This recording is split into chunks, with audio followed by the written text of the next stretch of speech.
Adverts on taxis, a feature of the capital for years. A moving billboard that can get into those areas fixed advertising can't. But how does it all work?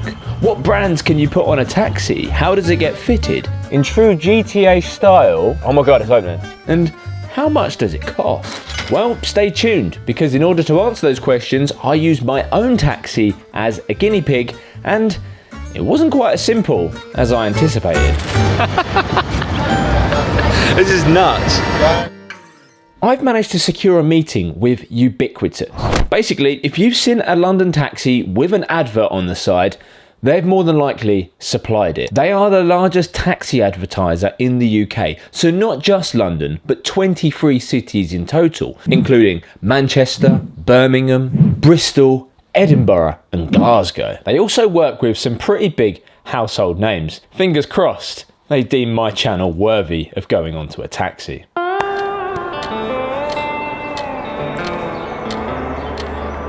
I was in that meeting for over 2 hours. I've learned so much about taxi advertising, what we can and can't do.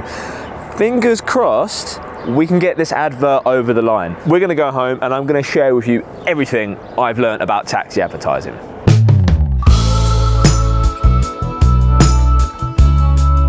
So other than the one time when I rented a diesel taxi, I've never had advertisements on my cab.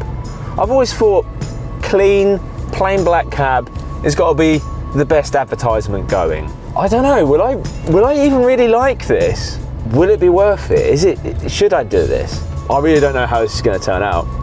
So before I progress further with this video, I've just got to share that, full transparency, I'm not being paid by Ubiquitous. I merely approached them and said, hey, I'd like to find out a bit more about taxi advertising.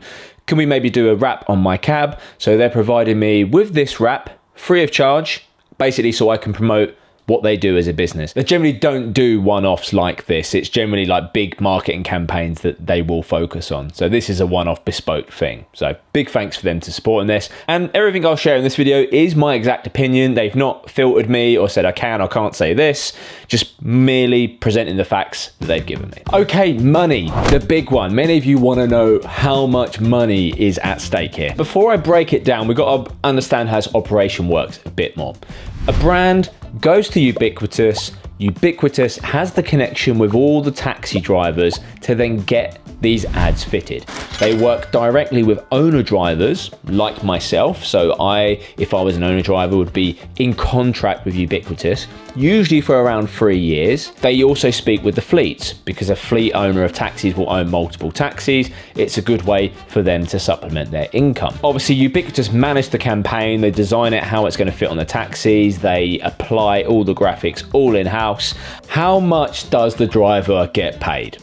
Well, it depends, and I don't have the exact answer, I'm afraid. First off, if you own the cab, then of course you are directly interfacing with Ubiquitous. So if I wanted to be on their roster of drivers, they basically have a big pool of drivers who are in contract with them. And depending on whether I have a super side, so that is an advertisement that just goes across the side, they're really easy to fit. To get in and out and have a super side fitted can be as quick as 10 minutes. You can also do a full livery. Now, these are the taxis that are like wrapped from top to bottom, a complete color change. Now, this takes much longer. It takes around 3 to 4 hours to have a complete livery wrap on it. So a driver could just drop their cab off, go shopping around the East End of London somewhere, but because they're down there for a much longer period of time, there's a bit more time investment of the driver, they'll be paid a bit more for this. And then finally, you have the rental garages. Now, this is up to the fleet or proprietor of that garage to work out how they want to reimburse the drivers. When I rented from Black Taxi Rentals in North London, they brought in advertising. They actually had super sides fitted on. I went down to Ubiquitous. I had a rag and bone super side fitted, and what my garage owner, my fleet owner, did to me was that he gave me a week's free rental for having advertisements on it. The garage owner is going to be pocketing most of it, but it's nice that they can reimburse the drivers in some way. I did try and quiz Ubiquitous a bit further to find out exactly how much a driver makes, but they couldn't give me an exact figure because, you know, it's their business at the end of the day. What they did say, and the general comment they get from most drivers, is that it covers their insurance, or it goes towards covering their insurance. Taxi insurance annually for the year, hire and reward insurance, is around £1,300 to £1,600. So it's nice to know that one of those non-negotiable fixed costs that you have to have as a taxi driver can be covered by having an advertisement on the side, or partly paid for at least. What about the actual advertisement itself? To answer that, I followed up with David for a little bit more guidance on the topic. Hi Tom, I just wanted to run over some limitations with you on the design. Some of these are London specific. We can't include a QR code on the outside. That's a TfL rule in case anyone on the street is trying to scan, gets distracted, walks into traffic. But you can have one on the inside. Any hashtags have to be approved by TfL. No nudity, I'm afraid, Tom. But you can have images promoting gambling and alcohol. Well, okay. Passenger can't be placed in the advert. You might have seen there's an F1 campaign where it looks like the cabbie is the driver. That's fine for the driver, but we don't want to make the passengers look like the butt of the joke. YouTube Silver Award on the creative, we spoke about foil blocking that. That wouldn't be approved because it's reflective. It's quite a lot to think about in terms of getting this approved by TfL. I mean, maybe will they approve me?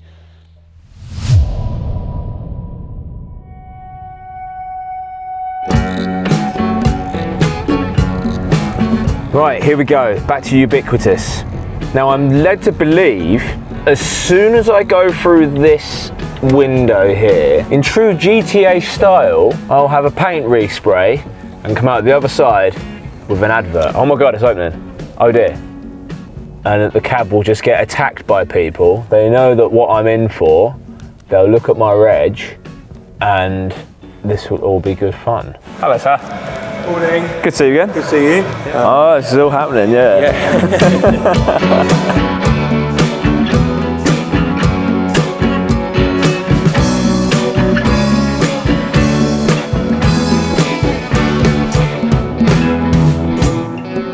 Sweet. Wow. Cheers, chaps. And like that, we are done.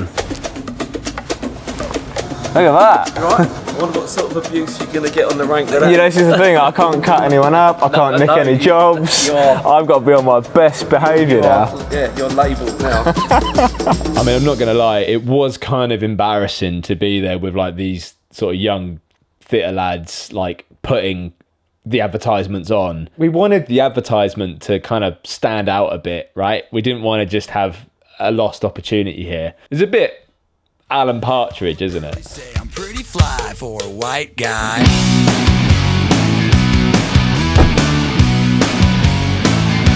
You know it's kind of hard just to get along today. Our subject isn't cool, but he thinks it anyway. Let's get some more wannabes and hey, hey, do that brand new thing.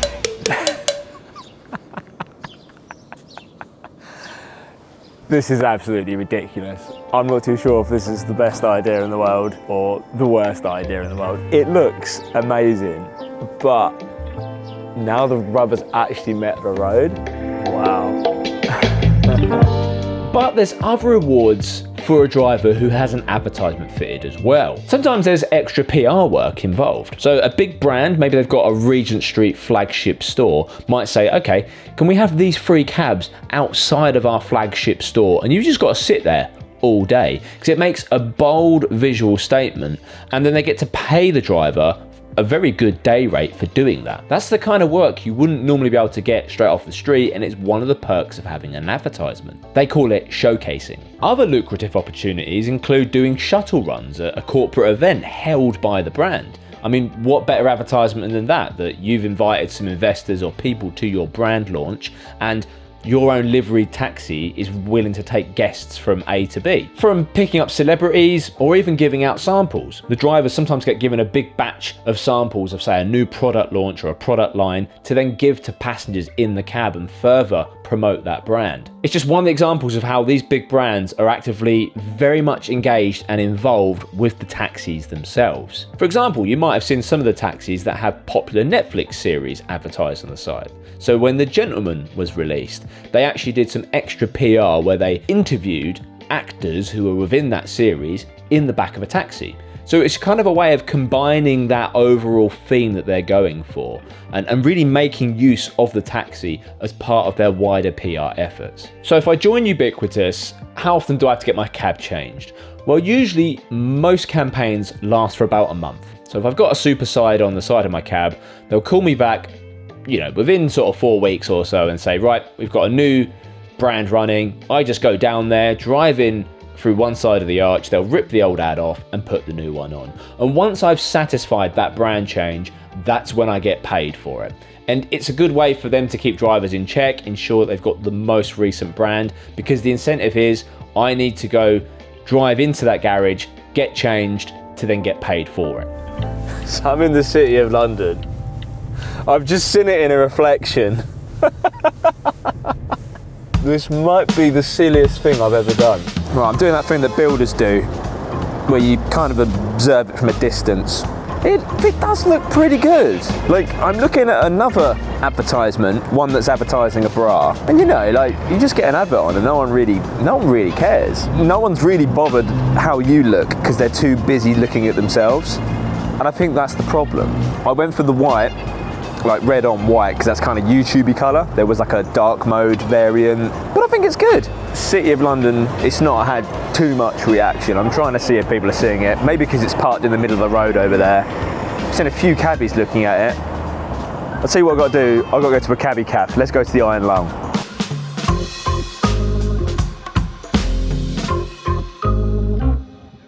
So this is the cool thing we have managed to do. We couldn't put a QR code on the outside because, as David said, someone might scan it whilst walking into the road, but doesn't mean you can't put one on the inside. So if anyone's really interested, wants to subscribe, then they can do that. It's kind of a repeat of what goes on the outside, and you get this with a lot of advertisements in London as a reminder for like the passenger getting in, what they've seen on the outside, then gets repeated on the inside, and they can get quite clever with this. Who is the most famous cabbie there now? No, I think you are, Tom. What you do for the cab trade is fantastic. What do you honestly think of it? It looks neat and tidy, better than most adverts I see, so I say good luck to you. Housego or Hutley?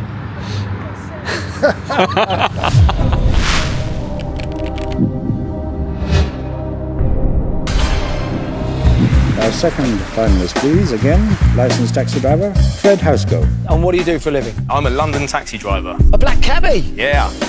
Wow! How are you, man? All right, you good? Yeah, very good, very good. What's your thoughts? Well. Fantastic. I'll be honest, I actually quite like it. How'd you get TfL to get you to agree to do this? Do we look alike? I love it, Tom. Yeah, blinded. Fantastic. You can't hide with this, can you? Yeah. Do the drivers get to choose which advert they have on a taxi? Well, most drivers just accept there's going to be some variety to the adverts. And because most campaigns last around a month, it's neither here nor there. Usually for most drivers, it's just a quick curiosity of, oh, what brand am I getting this time? Now, interesting point here is that in London, our taxis are allowed to have alcohol and gambling on them. It's something that some parts of the country don't actually allow within their licensing requirements. But of course, a large population of London taxi drivers are Muslim. In this case, an alternative advertisement is usually available. What about if a taxi driver signs up to Ubiquitous but doesn't actually drive the taxi? They just leave it parked on their drive and they just cash the payment of getting the advertisement fitted. First off, they only fit advertisements to working cabs, i.e. plated London taxis. So you can't just buy a taxi from eBay that's just an old cab from somewhere and get an advertisement fitted. But also, the kind of driver who's willing and prepared to be into a contract for 3 years, to have to go to Ubiquitous on a monthly basis, because remember, they're only paid once the campaign gets changed, then you're probably going to be quite a hard-working driver anyway. So it probably does attract the kind of driver who likes to maximise their income. Also, a lot of brands enjoy working with the new electric taxis, because as it's a much bigger vehicle, there's a lot more advertising real estate, but also they can play into the unique selling point of being eco or electric, good for the environment. It's also worth noting that it's exactly the same contract whether you're a green badge driver, i.e. kind of all London but predominantly working central London, or a yellow badge driver, the suburban drivers who might work out, City Airport or down in Greenwich and those kind of places. So it's not like, oh, if you're more central, you'll get paid more. They just see it as advertising all the same, even though you could argue more central London's going to have a lot more eyeballs on that advertisement.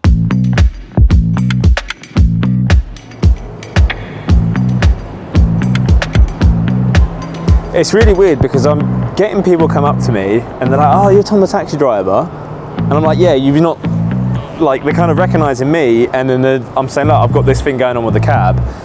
I don't know whether it's just because it's like a subconscious thing going on and they've not actually spotted it. I'm going to sit back and see if I can spy more people who are seeing this. Now, I'll be completely honest, once I got the advertisement fitted, I didn't actually understand what impact it might actually have.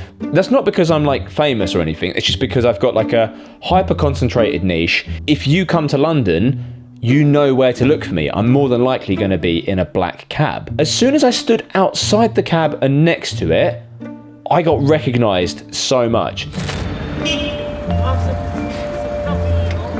Cheers, man. This is nuts. If the cab is the kind of the prompt, right? It's got me on the side of it. And then when they see me, they definitely know it's me. Like, when you see someone like you recognise from TV or someone kind of famous, you look at them and go, oh, is that person? Oh, I don't know. It wouldn't be them. They wouldn't be about, So I wonder if having this advertisement kind of verifies that for a lot of people. I've been recognised 5 times in this little short bit of Regent Street here. And it's like midweek on a Wednesday.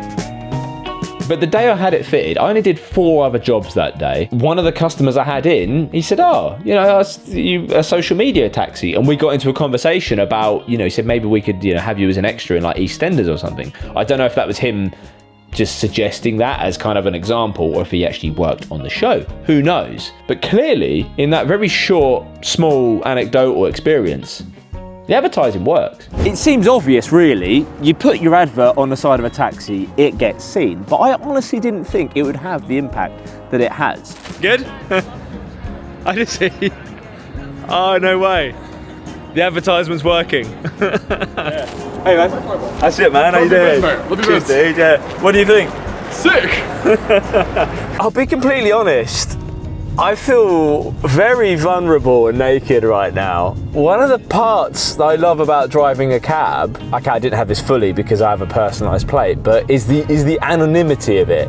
You just drive around in London. What's the quote? Who do we trust, even though we don't know them? Who passes unnoticed wherever they go? Who hunts in the middle of a crowd? A black cab just blends in. And now I've got my face plastered to the side of the cab. But the common thread that ubiquitous taxis have with all of their advertising is a love for the humble London taxi. I thought it's an advert on a London taxi, when really it's the other way around. It's a London taxi with an advert on it. And Ubiquitous also support numerous charities within the London taxi trade, such as the Taxi Charity for Military Veterans, the Taxi Driver of the Year charity, and London Taxi Drivers Charity for Children. They really are for the London taxi trade in the way that they're able to look after their drivers and giving them jobs and access that they would not normally be able to get as an average everyday working driver. Looking at some of the PR and promo work that they're able to offer as part of the wider campaigns, it really does look after the driver's best interest. And for the brands and advertisers who partner with Ubiquitous, well, they're getting unparalleled access to London through the most reputable and iconic vehicle in the world, this London taxi. Will I keep it? Yeah, why not?